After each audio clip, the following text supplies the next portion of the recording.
Morjesta kaikille. Morjes Miiki Reimarinilta. Tässä ollaan jännä äärellä. Mitäs me ollaan Miiki oikein rupeamassa touhuun? No me ollaan nyt tänään aloittamassa projektia, eli rakennetaan Rayfast 4 meidän uutta demovenettä. Asennellaan vähän kamaa siihen. Ja melkoinen vene onkin. Kyllä, Fasterin 625 135 Hondalla.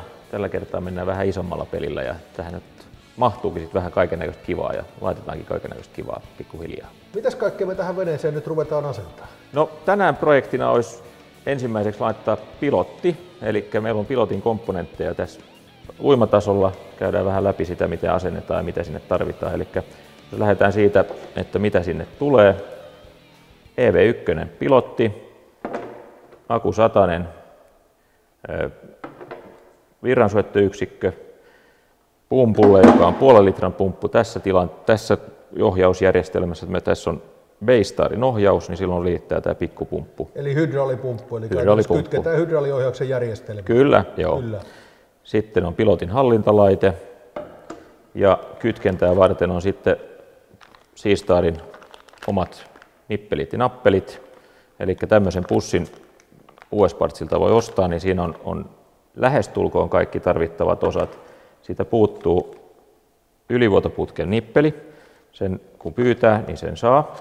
Ja nykyään on jengat muutettu näissä nippeleissä niin, että ei ole enää kartion muotoisia, vaan täällä on tiiviste. Eli sä voit laittaa ne mihin asentoon tahansa, niin tämä toimii hyvin. Ja tässä Baystarissa, kun on ylivuoto putkelle liitos tuolla rattipumpun takana, niin me vedetään ne sinne, mutta jos liitosta ei ole, eli kolmas tämmöinen napa tuonne hydraulisysteemiin, niin silloin pitää tehdä säiliö sille. Kyllä, mutta nyt ne hyödyntää nyt sitten ratin takana olevaa omaa säiliöä. Kyllä, nyt hyödynnetään sitä kolmatta liitintä siellä pumpun takana. No niin, no se on hyvä. Joo, tämä on alkamassa tämä projekti tällä ja sittenhän tulee vielä tutkaa, tulee vähän isompaa näyttöä, toinen kaiku, eli tähän tulee periaatteessa 2 kaikua, tulee elementti Hypervision kaikulla ja sitten tulee tämä 3D Real Vision kaikuanturi. Okay. Eli pulpettiin upotetaan siis isompi näyttö tuon olemassa olevan tilalle. Kyllä. Ja olemassa oleva näyttö otetaan käyttöön myös, eli se laitetaan sitten jalalla. Ja sitten vielä oliko puhetta niin, että keulaan tulee sitten tehdä uusi elementti? Keulaan tulee uusi elementti sitten omalla telineellä, että se anturi todennäköisesti laitetaan sinne. Se on vielä hiukan selvityksen alla, että mihin se kannattaa laittaa se anturi. Tuleeko se kiinteästi veneeseen vai laitetaanko se jalalla tuonne keulaan? Doppler-tutka laitetaan tehdä. Doppler-tutka, kyllä. No niin, no tähän tulee sitten herkkuu aika lailla. Tähän tulee herkkuu ja sitten tulee uusi AR-järjestelmä, Augmented Reality, eli laitetaan rakennetaan targakaari tuonne päälle, se on rakennussarja Fasterilta, semmoisia saa. Ja siihen tulee tietenkin tutka sinne päälle ja sitten tulee vielä tämä Augmented Reality-kamera ja siihen on tämä suunta-anturi. Ja tämä kertoo sitten mitä?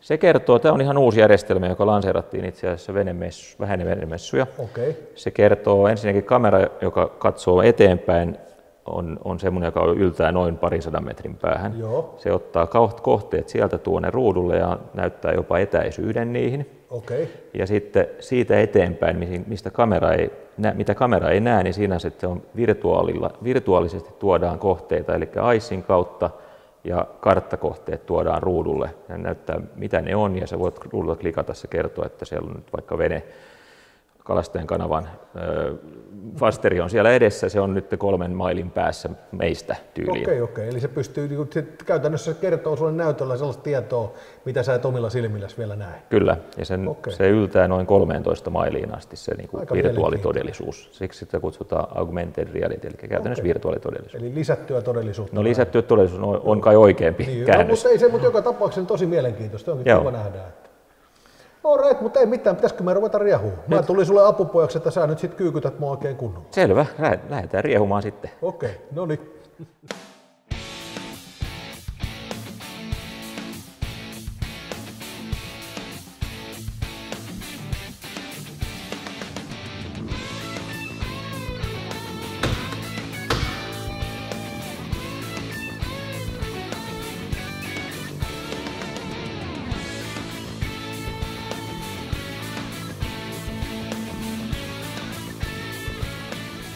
No niin, nyt ollaan päästy jo siihen tilanteeseen, että me ollaan purettu pulpetista paneeleita pois sen verran, että pääsee käsiksi tähän ohjausruumun taakse, missä on hydrauliletkujen liittimet, hydrauliputkien liittimet.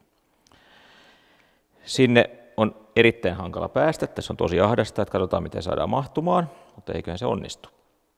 Onneksi tässä on sen verran iso pulpetti, että kaikki kamat saadaan aika helposti mahtumaan, mutta tärkeää on muistaa, että sekä kompassi, joka perustuu magneettisuuteen, eli se ei saisi olla kovin lähellä tätä hydraulipumppua, pilotin pumppua, koska tämähän on valtavan kokoinen magneetti. Ja täällä nyt onneksi on sen verran iso pulpetti, että me saadaan kompassi tuohon reunaan ja pumppu lähestulkoon toiseen reunaan piiloon. Niin saadaan ne niin mahdollisimman kauas toisistaan, eli noin metrin päähän toisistaan. Metri on semmoinen nyrkkisääntö, että se olisi hyvä olla. Sen verran nyt tässä vaiheessa, kun sähköjohto on tälleen sopivasti esillä tässä, niin tämä on tarkoituksella veivattu tällaiselle kierteelle.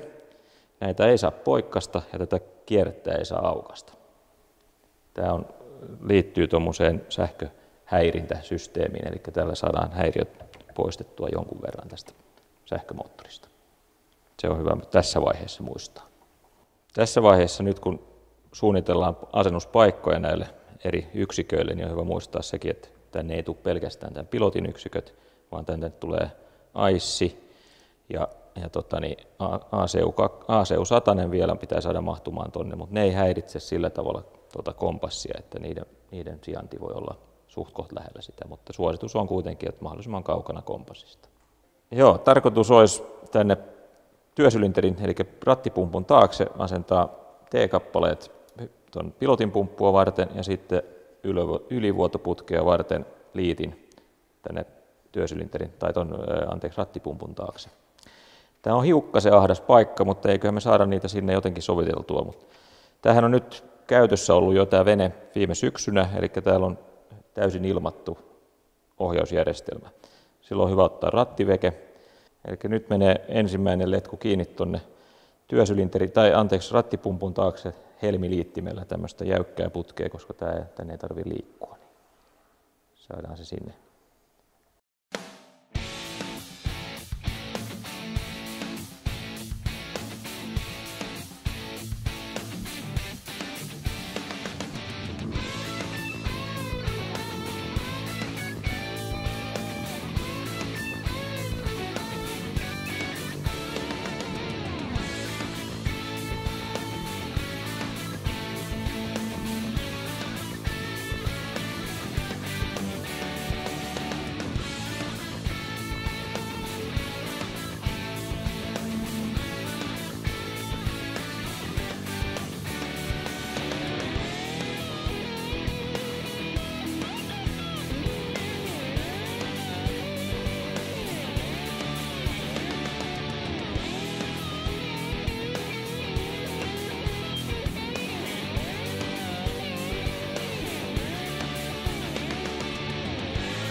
Eli nyt meillä on liitetty ilmaputket ilmausnippoihin, voisiko sanoa täällä työsylinterissä, eli moottorin päässä. Ilmaputki menee tänne koneelle ja uutta öljyä työnnetään tuolta rattipumpun välityksellä järjestelmään. Hydrauliletkut on kiinni. Meidän pitää saada tuo pilotin pumppu pyörimään. Ja sitä varten mulla on nyt virransyöttöyksikkö tuossa ja Jyri pitää kaapeleista kiinni ja laittaa sormen. Johtohenkilö, kyllä. Ensin toiseen suuntaan ja sitten toiseen suuntaan ja ilmauslaitteen pitää olla käynnissä koko ajan silloin. Jotta se olisi vähän nopeampaa, niin tehdään akkuporakoneella pyöritellään. Niin ei tarvitse ratista käännellä. Laitetaan tämä käyntiin. Jyri laittaa sen pyörimään. Tuleeko ilmaa jo? Kyllä sieltä vähän tulee, nyt tulee ilmaa aika paljon. Käännetään toistepäin kaapelit. Niin. Joo, noin päin. Eli pannaan pumppu pyöriin nyt eri suuntaan. Eri suuntaan ja me pyöritään täältä eri suuntaan.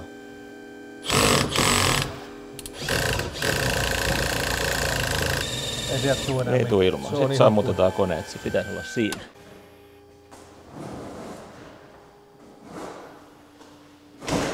Eikä nyi yhtään. Ei nyi.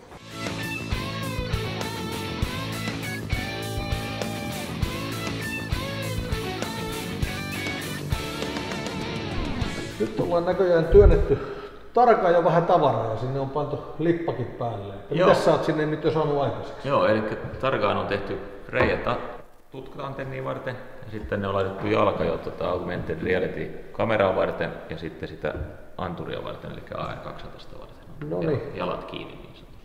Eli käytännössä se tuo sen tiedon, että pystytään, mistä alussa puhuttiin, siitä lisätystä todellisuudesta. Kyllä, joo. Käytännössä näiden avulla. Sittenhän asennetaan vielä lämpökamera. Lämpökamera tulee vielä toiselle puolelle, joo. Tuommoinen M232 tässä. Ja tässä nyt on tää ihan fiksu tää Tarkankin, kun siinä on käytännössä kotelo, kaikki jää piuhat kiinni kotelo alle ja sitten on paksu putki, mitä pitkin ne pystyy kuljettamaan pulpettiin. Tää on hieno tää Tarkakaari kyllä, että tähän saa hienosti ja pääsee käsiksi kytkemään kaikkea, saa piiloon tonne. Mut sinne tulee nyt sen verran johtoa, että täytyy nyt miettiä, että kummalta puolelta toi tutkan piuha viedään. Onko sä nyt miettinyt sitä? Joo, mä tossa pähkäilin, että varmaan vedetään pikkukamerat, AR ja tutka-antennin kaapelit tähän ton puolenmaiseen putkeen ja sitten tämän lämpökameran kaapelit tänne putkeen. No niin. Ja pulpetti on sen mallin, että tonne saa tehtyä sit läpiviennin helposti tonne alapuolelle, että sinne ei pääse suoraan vesikään. Kyllä, saa suojaa niin sinne läpiviennin tonne sisäpuolelle. Alright, mutta ei mitään, ruvetaan pujottaan piuhoja. Yes.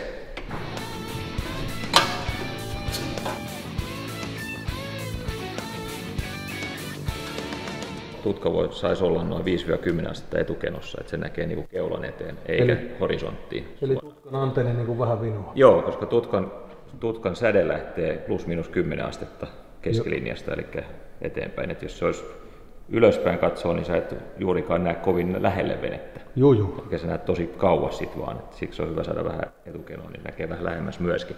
Toki se menee myöskin kauas silloin, koska se on +/- Mutta se on simppeli säätää, että senttiprikkoja, niin siinä on heti jo kulmaa. No siinä on kulmaa ihan riittävästi. Tästä tuskin tarvitaan noin paljon, mutta katsotaan, säädetään sen mukaan, että se näyttää hyvältä ja laitetaan antenni kiinni. Okei. Eli tässä on nyt uusi Quantum Doppler-antenni, tai tämähän esiteltiin jo itse asiassa vuosi sitten venemessulla viime vuonna. Ja siitä on muuten tehty video. Siitä on tehty videokin, joo. Tämähän ei paina mitään käytännössä verrattuna magnetronitutkaan, eli 5,5 kiloa on paino, kun magnetronitutka on noin tuplaten raskaa. Ja se on sitten tietysti ihan hyvä, että sitä ei ole tuo Tarkan päälläkään ylimääräistä painoa. Joo, siis tietenkin noin korkealla, jos ajatellaan vesilinjasta ylös, niin jos on vähän kapeampi vene, niin se on aikamoinen semmoinen vipuvarsi siellä ylhäällä sitä painoa. Mitä kevyempi, niin sen parempi. Purjeveneissä myöskin, niin ne kiittää kyllä, koska masto on puhutaan hilaa. No, ei ne yleensä huipussa ole, mutta aika korkealla kuitenkin, niin se kallistelee reippaasti, kun painaa 20 kiloa semmoinen. Niin varmasti. Hyvä.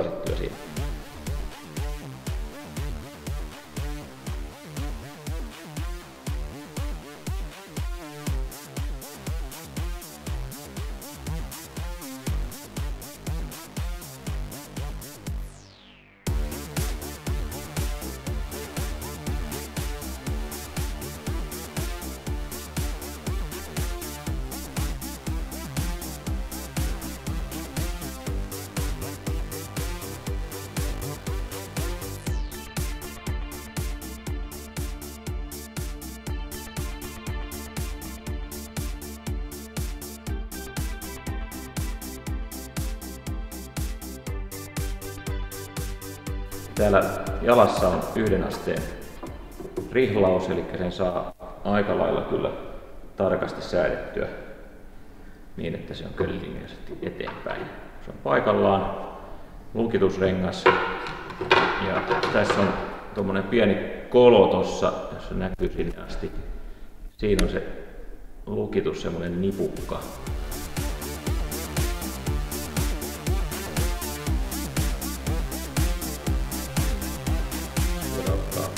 Kamera.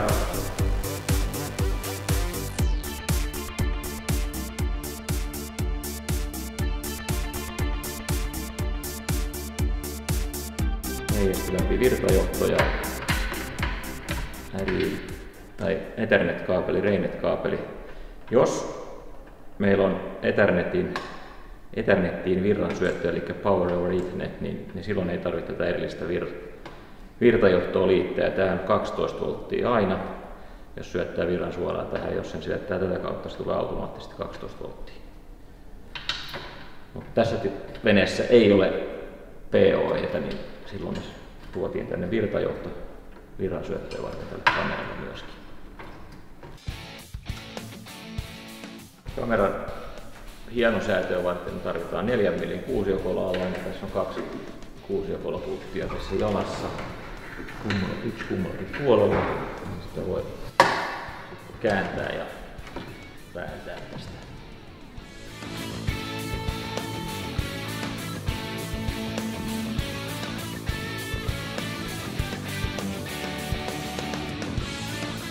Suositus, että laittaisi vaikka nippusiteen tuohon, niin tulee vedon pois, ettei se myisi tuota kaapelia tuolta kameran sisältä irti. AR200 anturi on siitä on NG liitetty, eli se on tällä kaapelilla. Hyvin yksinkertainen liittää.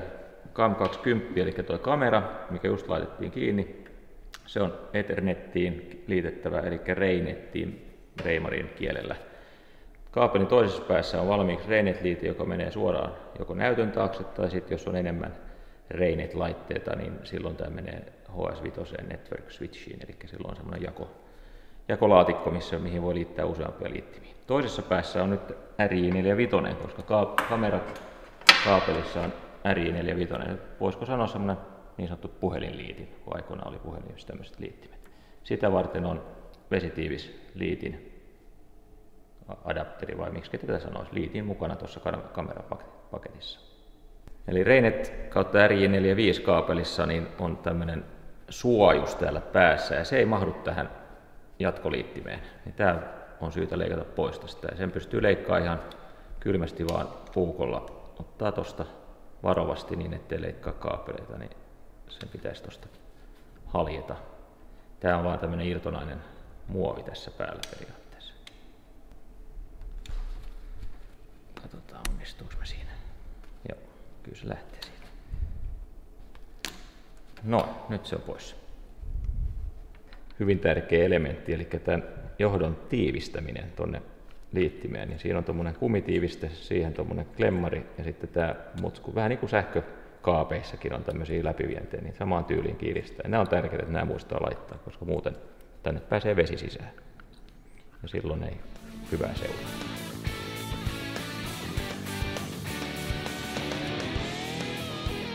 Nyt se on kiinni siellä. Toinen pää on samalla tavalla sitten kaapelin läpivienti kumitiivistä kameran kaapeliin varten.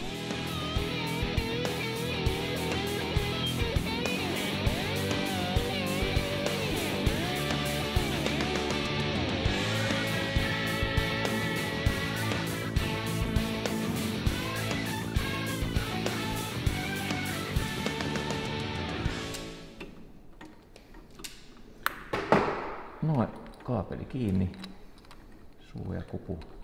Tuossa on pieni tiivistys, sitten kannattaa sen verran varoa sitä, ettei.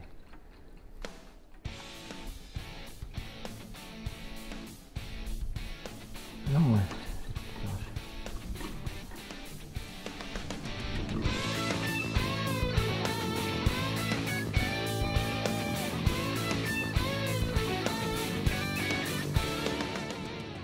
Kaapelit kunnolla kiinni ja kaikki ruuvottu, niin se on roisketiiviset. Liittimet on laitettu, sähköjohto on liitetty, kameran virransyöttö, ja nyt mä vähän niputtelen näitä tänne niin, että ne ei pääse liikkumaan kovin paljon liikaa, kuten ainahan ne vähän täällä liikkuu, kun täällä ei ole paikkaa mihin kiinnittää, mutta veneessä on hyvä laittaa niin kuin silleen siististi, vaikka ne on piilossakin. Silloin tietää, että ne ainakin toimii hyvin. Tuossa vielä säädellään vähän tätä kireyttä niin sanotusti tuonne alaspäin, ettei ne lähde liukumaan alas.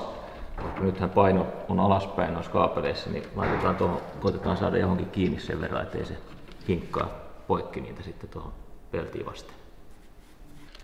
Sitten vähän NMEA-verkkoa, eli Fasterissa on vakiona tämän näköinen NMEA-verkko. Tulee moottorin piuha virran syöttö. Näyttö on ollut tuossa liittimessä kiinni. Mutta nyt kun tulee niin paljon lisää näitä Reimarin laitteita, niin mä ajattelin laittaa ihan meidän omilla siitokäännöjä liittimillä tänne. Eli poistetaan tämä ja laitetaan tilalle meidän omat rimat. Tämän voi tehdä, jos ihan muutaman lisää, niin tänne voi T-kappaleita jatkaa, niin saa lisää paikkoja. Sitten Reimarin adapterikaapeleilla voi liittää sitten omat, tai meidän laitteet tähän omaan verkkoon kiinni. Sen voisi tehdä tässä myöskin, mutta totesin, että näitä tulee sen verran enemmän tänne, että se on ehkä helpompi tehdä ihan omilla. Jos ajatellaan näin, että verkko vaatii 1 napa menee virransyötölle, ACU 100, pilotti, P70, AR 200, 1 näyttö. Ja nyt on pilotin asennus. Tämä on saman näköinen kuin tuo AR 200, mikä tuossa aikaisemmin asennettiin, mutta musta väriltään. Tässä on myöskin nuoli, LED-nuoli, joka pitää samoin kuin AR osoittaa körilinjaisesti eteenpäin. Tämä menee nyt tuonne pulpetin sisälle, tuonne alas niin piiloon kuin mahdollista kaikesta magneettisesta materiaalista. Tän ei tarvitse nähdä taivasta, eli tässä ei ole GPS tai vastaavaa.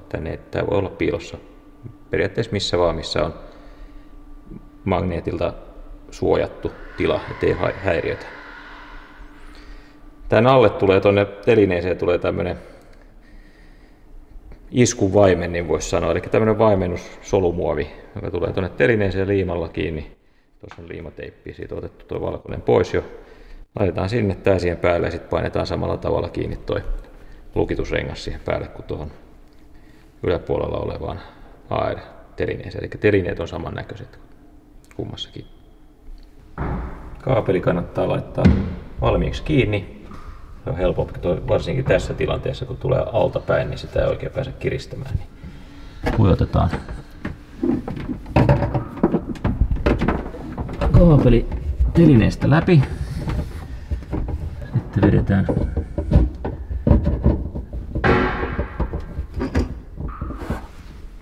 noin, nyt on nuoli suoraan eteenpäin. Jätetään toi löysälle lukitusrengas ja katsotaan, että toi lukitusrenkaan lukitusnipukka jää seinästä poispäin. Muuten tätä ei tahdo saada irti, jos joskus tarvii ottaa irti. Eli se on tuossa tällä sileällä puolella. Täällä on sileä puoli toisella puolella, mutta siinä ei ole lukitusta. Niin kannattaa laittaa se niin päin, että se on saa pienen ruuvin meissä, että se avattuu tuon lukituksen, jos tarvii ottaa irti.